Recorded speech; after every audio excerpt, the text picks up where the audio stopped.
as far as our present is concerned,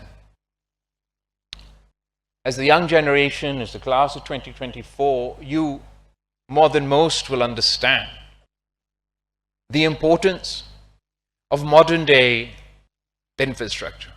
एक ज़माने में जब इंडस वैली सिविलाइजेशन होता था तो इंफ्रास्ट्रक्चर क्या, इंफ्रास्ट्रक्चर हमारा दरिया था, हमारा इंडस था, समंदर था।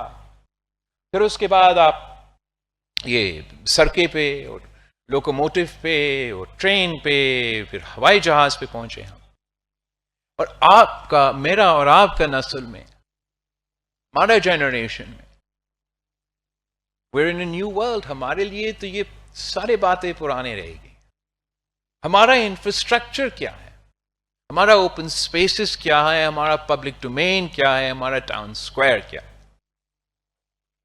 वो आपका इंटरनेट है, आपका डिजिटल स्पेस है, आपका इंफ्रास्ट्रक्चर अब मोटरवे शोटरवे नहीं रहा, हाईवे नहीं रहा।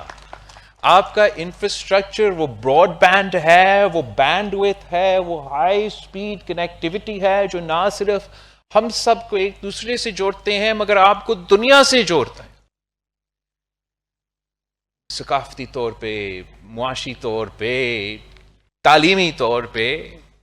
आज ये इंफ्रास्ट्रक्चर है जो हमें कनेक्ट करवाता है। और हर मुआशरे में और हर दौर में, ये पाकिस्तान में भी हर दौर में, हुकूमत का काम या हुकूमत क्या जो ताकतवर होते हैं उनका काम एक होता है, और आपका, आप नौजवानों का, आप तालिबे उल्मों का दूसरा किरदार होता है। इनका तो ये काम है कि इन्होंने कंट्रोल करना सब कुछ अपने हाथ में लेना, और आपको भी कंट्रोल करने की कोशिश करेंगे, आपकी चीजों को भी और आपके इदारे को भी और आपको तो इंफ्रास्ट्रक्चर भी। आपने हमें मतलब हुकूमत को अकाउंटेबल रखना है, आपने हमारे इन कोशिशों को रेजिस्ट करना है, आपने अपने जो रूल्स है, जो हक है, जो राइट्स है, वो हासिल करना है। और हर नस्ल ने अपने हक के लिए जदोजहद किया है।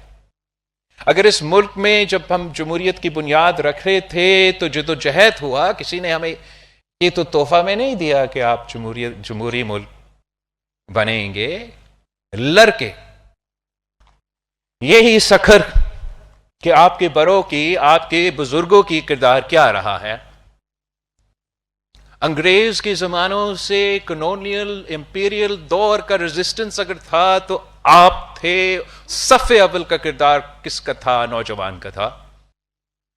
उसके बाद अगर इस मुल्क में जब ये मुल्क बना, वो भी बहुत लंबा जमहूरी जद्दोजहद जिसमें आपके भी किरदार था, रेजोल्यूशन सबसे पहले आपका पास हुआ, मुल्क बना। उसके बाद जो आपको कंट्रोल करने की कोशिश, जो आमिर आए, जनरल जिया आया, इसी सखर जेल में शहीद मोहतरमा बेनज़ीर भुट्टो ने मज़ाहमत की, रेजिस्टेंस, और उस रेजिस्टेंस में शहीद मोहतरमा बेनज़ीर भुट्टो के साथ आज तो कहते हैं ना पाकिस्तान पीपल्स पार्टी वडेरो की पार्टी, उस रेजिस्टेंस में वडेरो नहीं, मेरे तालिबे इल्मों का सफ़े अव्वल का किरदार, वडेरे भी थे बेचारे, लेकिन सफ़े अव्वल का किरदार आपका था।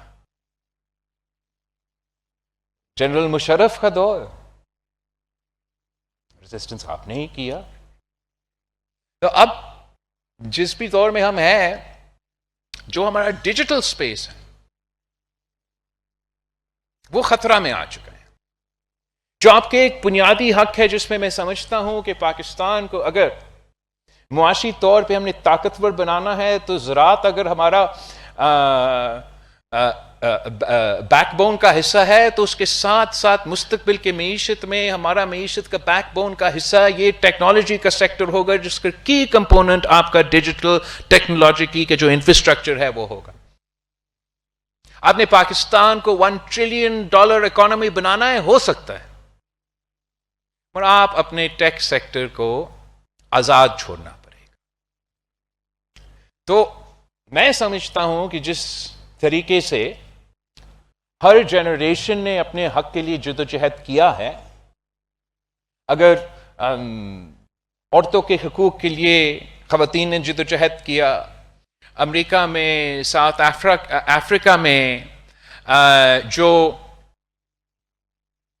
उनका जो रेसिस्ट पॉलिसीज थे, वहाँ नौजवानों ने, पूरे मुआशरे ने जद्दोजहद करके अपना बिल ऑफ राइट्स हासिल किया।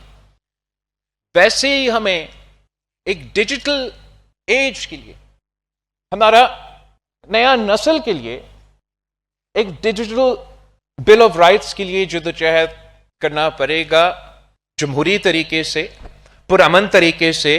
और हमारे मुआशरे में इसको अपने आइन में या कानून में हमें दिलवाना पड़ेगा कि हर शहरी का बुनियादी हक है कि उनको इस डिजिटल एज में इंटरनेट ना सिर्फ इंटरनेट मिले, मगर हाई स्पीड इंटरनेट उनको मिले।